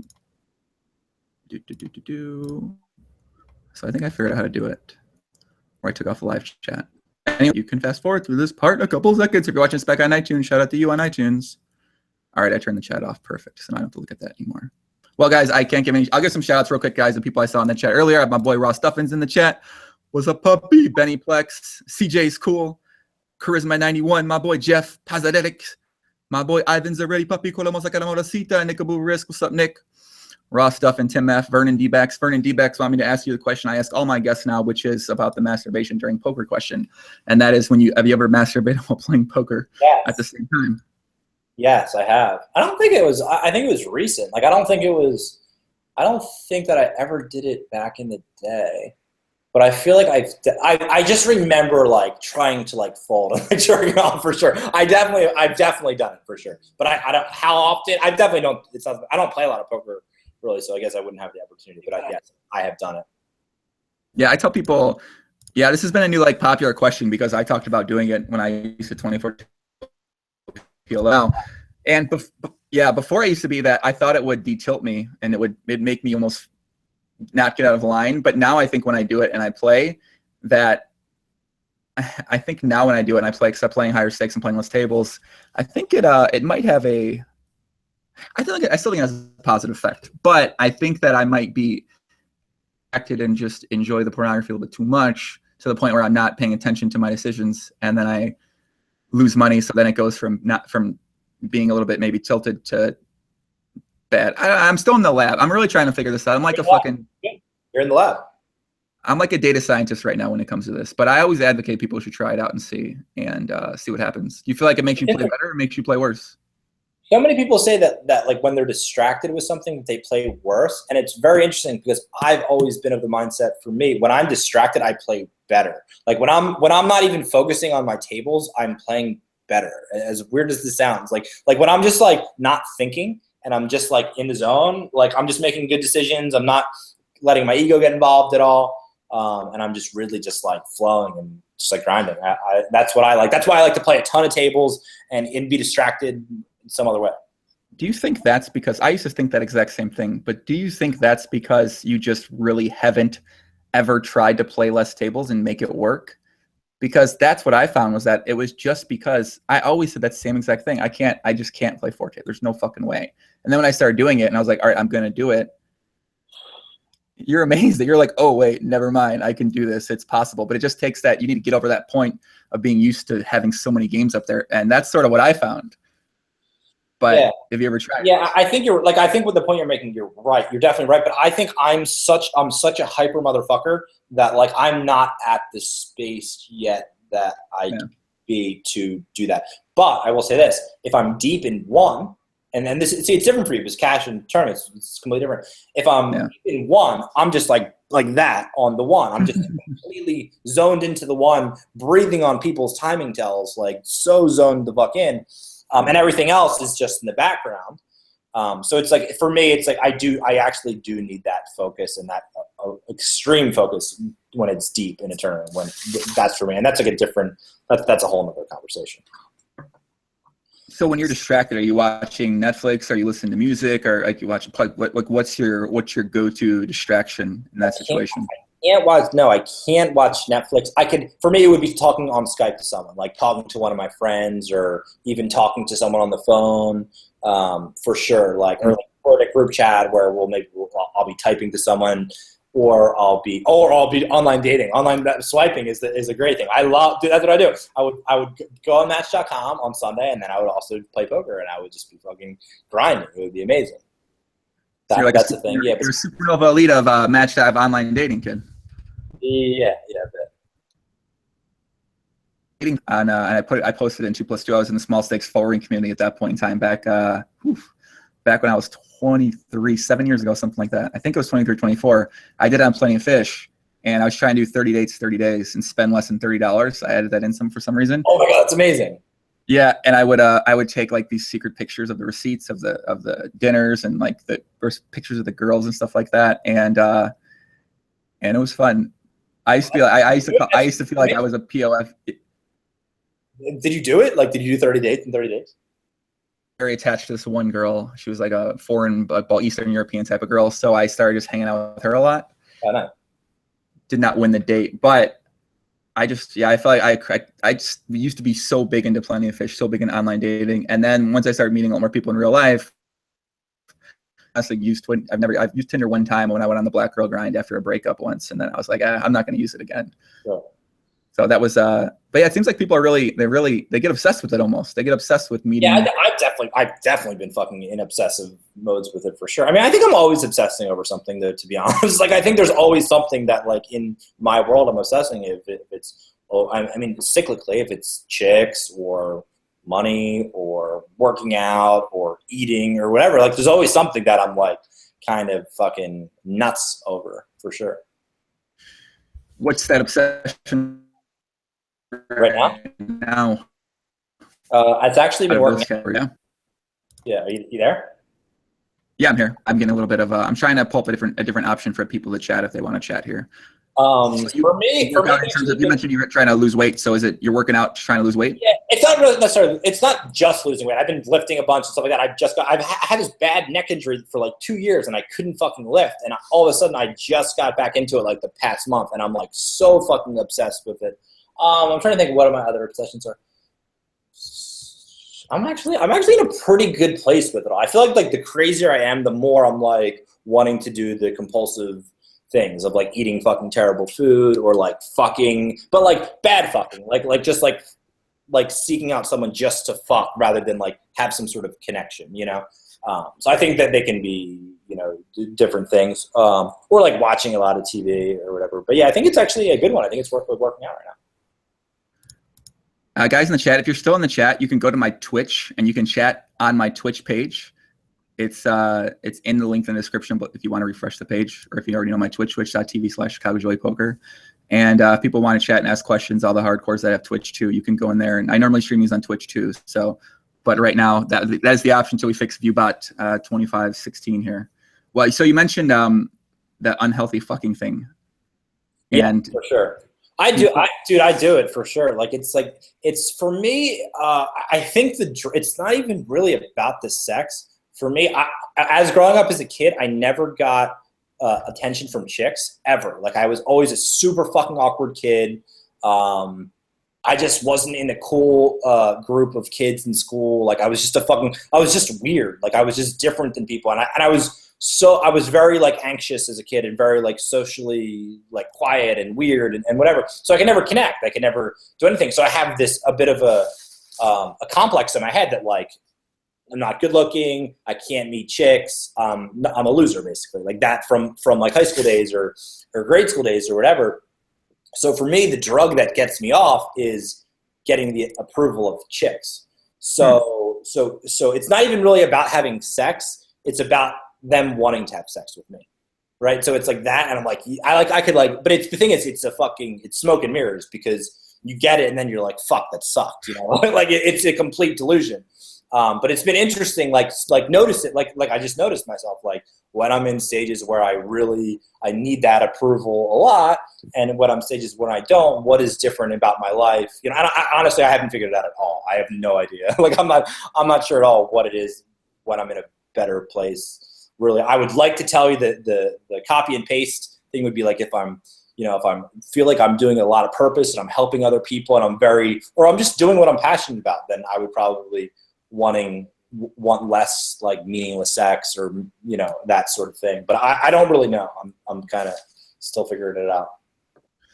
So you haven't built up that confidence over time since that point in your life? And I have a bit. Like I've definitely had a lot of success with dating and stuff like that in recent years, but it's one of those like monsters under the bed thing that's kind of like my dark shadow that I have honestly. I mean, like right now I feel really fucking good and whatever, but there still will be a place where it will get worked. Whether it's maybe I go on a date with a chick that's a fucking super hot, and then I'm like, wait, like no, this is wrong. Like I shouldn't be dating a girl that's this hot because this is who I am. You know, like that's. But I will still come up against it somewhere for sure. Interesting. That sounds very different than the other things we've discussed here, and then the way you think about, or the way I guess that you think about from a theoretical standpoint. It's interesting that you still find that you have that experience when it comes to your dating and sex life. Yeah, and yeah, to a degree for sure. I feel it's weird because I feel great in certain situations, but in certain situations I still feel very unconfident and like not good. Like I know, like my scene is like a one-on-one date with a girl. I feel like fucking great, but there's certain situations if like I'm in a group or something, some sort of dynamic shift. And then all of a sudden, I'm that scared little kid, you know, and I'm just defenseless. So give me an example of what you mean by that. So when is it you find that you get that feeling in you? Oh, that's a good question. I would say like it's more like random interactions with girls that I don't know. So like a random girl. Say I'm walking through the mall and I get rejected by a girl that I don't know. All that does for me, that completely reassures that thought that I had that I was like, girls don't like me. And then I just, you know, then I'm back in that state where I'm like, oh, girls don't like me. Like, see, she didn't like me. But if it's like girls that I know and like, and maybe I'm getting their approval or I'm not wording this the right way, or maybe that like, I can see the rational thing behind why I got rejected there. But like if it's a random person that I don't know and she just rejected me, then I don't feel any support from anything else. So I just will go back to that. But if I'm at the mall maybe with my friend and I get rejected, then I maybe won't feel as bad because I'm getting the reassurance from them that I'm actually not a loser. You know what I'm saying? So it's like It's all about like feeling where it is that you're not like completely that I'm lost and I'm feeling insecure, you know? It's interesting. I feel like it just seems like you'd be able to take the confidence that you have in yourself and that you have from the successes you've had before. And when you get rejected by a random person, you can sort of be able to understand that it could have been that she's into this. She's in this point in her life. She's thinking that she's like, there's just so many other factors that could be in place on her end that really have nothing to do with you. And even if it does, I mean, let's say she fucking likes black dudes. Let's say she doesn't like guys with beards or facial hair, whatever. Like there's just. That's a great point because, I'm kind of backtracking, but as I have gotten more confident, I have been able to be like, dude, who cares? Like, right. She didn't like me because I'm a fucking psycho, or like she didn't like me because I'm high energy, or she didn't like me because I have a beard, or she didn't like me because she's on her fucking period. or she didn't like me because she's a bitch. You know, like I can't. I'm much the more confident I get. Obviously, the more I can detach from any situation being life or death. Just like in poker, where if I do something and it doesn't work, I don't think a second thought about it. Just, oh, it was unlucky. You know, it was just a thing that didn't work out because he was at the top of his range, or she's on her period. You know, top of the range. Period, top of the range. I mean, I guess I mentioned before about the book I read talked about rejection, and the way I look at rejection before is different than now.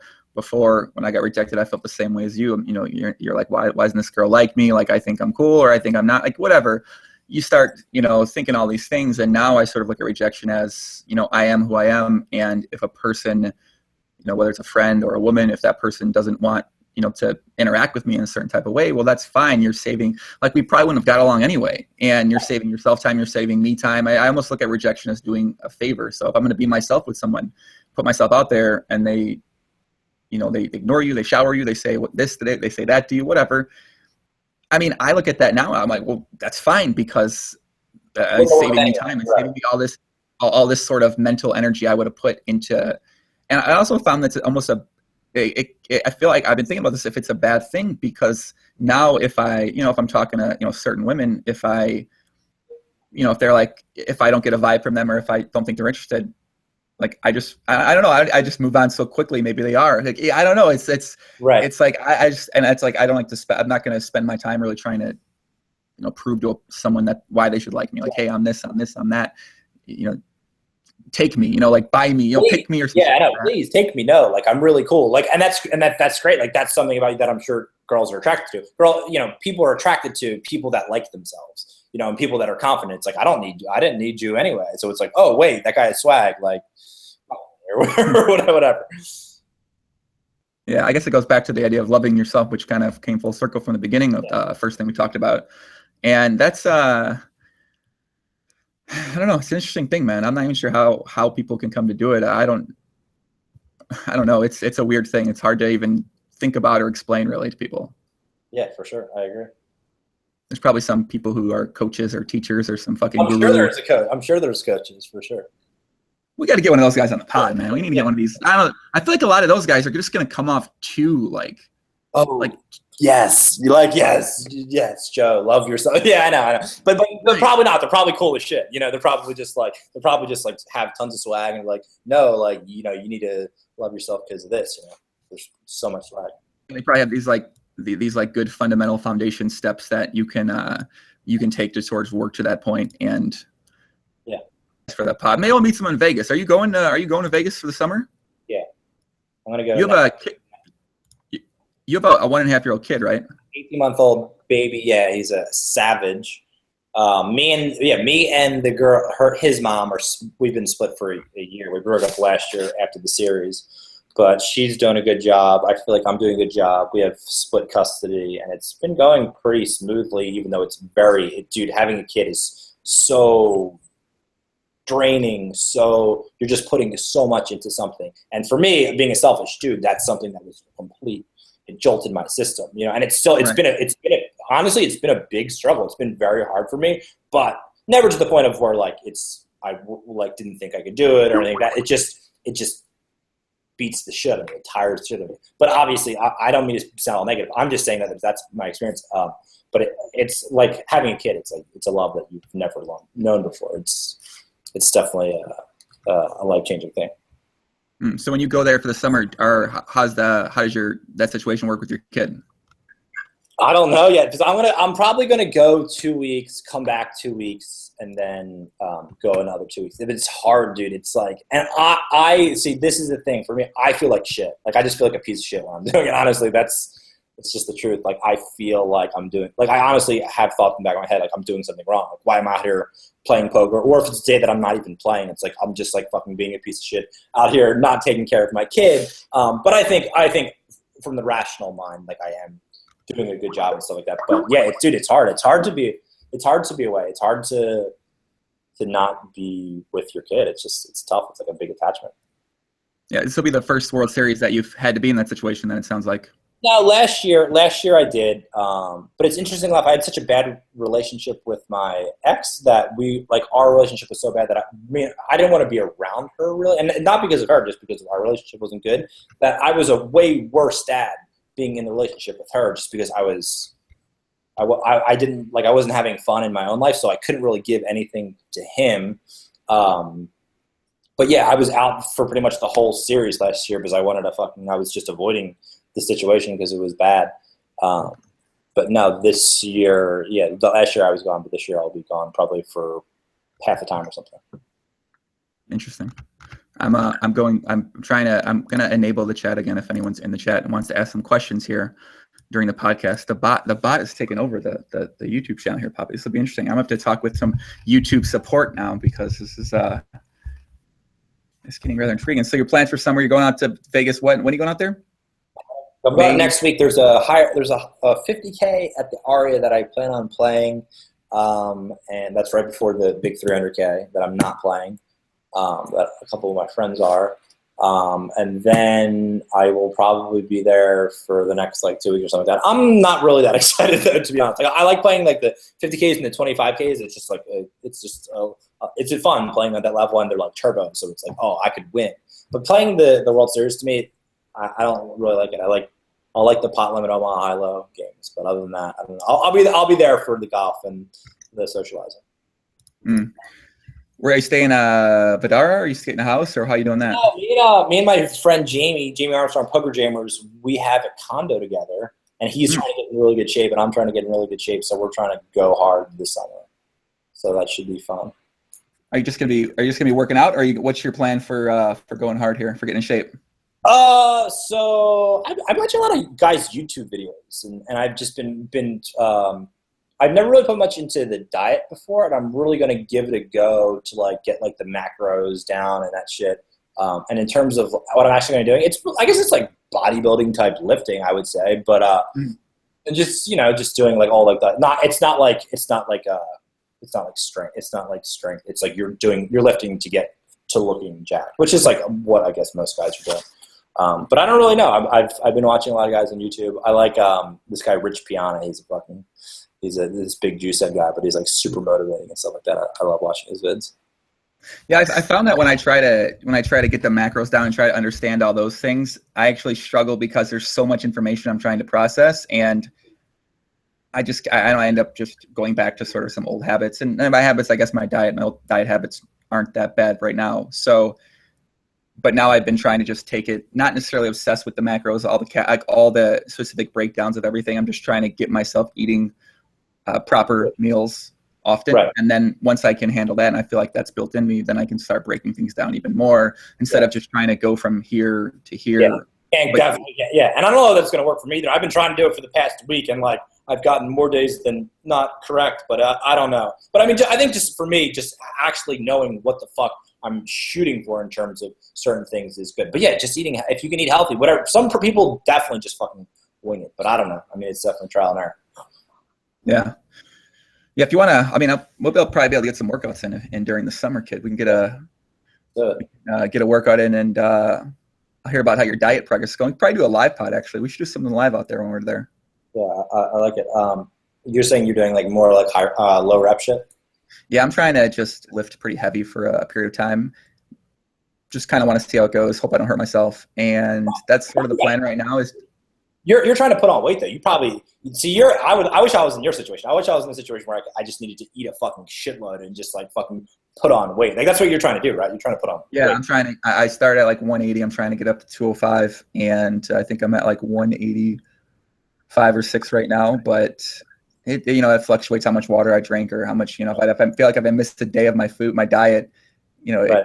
It just goes back down so hard. But my lifts, I mean, I was already pretty strong before, and I used to be very strong back in the day when I was big into the pots are back, when I was big into heavy lifting. But so now I'm not going to probably go as heavy as I used to do, because when I benched, I always tried to break that 300 barrier, and that was always my main obsession, was getting to that point. Right. And now I don't think I'm going to try to do that. I think I'm just going to try to get strong. I don't know, man. We'll see what happens. I'm not even sure what my goal is. I just want to, keep doing it and sort of see what happens, see where it goes. Yeah. But the thing I did notice So, out of learning the macros is that it's so hard to get to your protein. Like I'm supposed to eat 280 grams based on how big I am and whatever. It's hard, dude. That much protein it's hard for sure. what are you mainly eating then for? I'm eating pretty fucking healthy right now. I'm eating like almost obsessively healthy. Like just like tons of egg whites, tons of chicken. What else have I been eating? A lot of salmon. Like a shake, like one shake a day at most. But yeah, just like pretty clean shit. And I like it, dude. I like egg whites. I like fucking chicken out. I'm pretty easy, I think, in terms of that stuff. But it's just for me, it's hard to like not for the wheels to completely come off at some point. Like say, for instance, we get into the fucking winter and I'm just like, fuck all this. And I just like do whatever I want. I'm eating bacon fucking with syrup and shit. Like, you know. Yeah, and then when you kind of take off like a month, you almost delete some of your progress that you've been working at for 3 months, and you kind of have to start back all over, and you feel some type of way about that. And yeah, that's probably not a very good feeling to be in. Right. Yeah, definitely not. So I got to figure out this bot situation, Poppy. This is interesting. I mean, I wish it seems, how do they do it? I want the bot program. Bot program, email me, sell me the bot program, please. I'll buy the bot program from you so I can do it to people too. Just let me know how you do it, kid. I need to know more details. Let me know. Get in touch. And if you have anything planned coming up here besides poker? Are you doing anything with anything at all? Like, are you what am I doing? On social media a lot, or like what's your outlook on that right now? On what? Say it again. What's your are you communicating with people at all? Are you going to do any podcasts coming up, or people want to get in touch with you? Or I'm supposed to do one with this guy that's he's like a reporter in the poker world. That's a really cool dude. His name's Will O'Connor. Yeah. Okay. But nah, I don't know. I'm just trying to tap into what feels. I've always been the type to like tap into what feels fun or what I feel interested in and do it. And for me right now, poker hasn't really been it. So I'm just trying to like see and not put too much pressure on myself. And for me, like I've always done and excelled at the backing aspect and the coaching aspect. That's been my thing. That's been what I've been able to easily. I've been able to easily do things that just come naturally to me, you know, and whatever. So I'm probably going to just focus my efforts on that for this summer, and then just play the occasional like high roller and whatever, and try to bank. Yeah, I like that approach. That's kind of how I approach my podcast. Is I do what I'm interested in. I don't necessarily do what I feel like other people are interested in. Like I like to have conversations that interest me personally and talk about things I'm interested in. And I feel like that makes the dynamic more enjoyable for a large percentage of the audience too. Yeah. And it's cool. You don't really have any questions that you have like scripted or anything like that. You just fucking flow. Yeah. I think I have something written. When I look at my written down thing, I have like words. Yeah. Like what? There's not like a question. I mean, sometimes I have like my go-to, or I have like my favorite questions I like to sometimes ask, but I don't know. I just sort of go with the conversation, let it flow, and follow up. I like just following up with answers. I could write down one thing and go from there with most people, but some people you can't do that with. Some people don't give you shit. Yeah, they don't give you anything to work off, and you're like, "Fuck, it's fucking crickets." And now I'm just asking them about something else again, and it's awkward and blah. I kind of like those ones because then it's like a challenge to get them to open up, and I feel like I always can figure out a way to. If they give a short answer, I can follow up that answer with a question. They give a short answer to that one, I can just keep following up. It's like a fun challenge. You're just figuring out exactly what can make this person open up in this particular setting they're in. And I find the fun part, but it doesn't happen often with the pod. It feels like most people, when they come on, they sort of understand sort of what that dynamic is and what the vibe's going to be like. And they come in with a pretty open attitude and, ready to talk. So I find that sort of pretty interesting stuff. Yeah, for sure. Work it out. People can find your podcast on TPE, Tournament Poker Edge, correct? Poker Edge, Herm show. I'm pretty sure it's on iTunes too. But yeah, I'm going to come out with one in like the next week, so stay tuned. You do a lot of social media type stuff. You Twitter a lot, Instagram, Snapchat. What do you like to use? Oh, I love Snapchat. Snapchat is I love Snapchat. What's your Snapchat, kid? I'll add you. Dipthrong. You'll get some good ones from him. But everyone is probably delusional, and everyone probably thinks their Snapchats are great. But I have some pretty good ones here and there. But a lot of it's just of my kid. him fucking smashing avocados on his head and fucking. Oh, dude, I love avocado. Avocado is my favorite food right now, Poppy.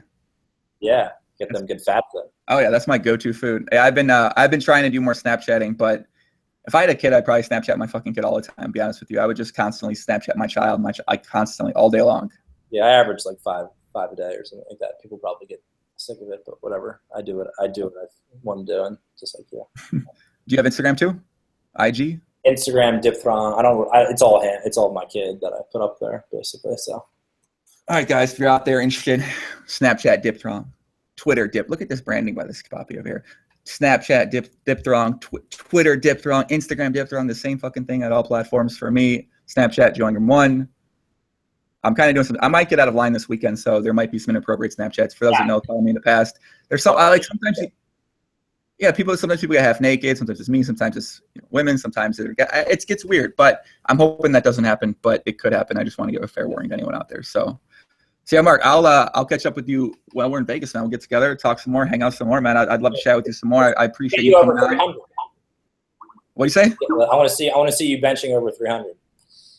I don't know if I'll be able to get there. I think right now I just started really doing. I can never be close to that. I think my max was like 275 back in the day.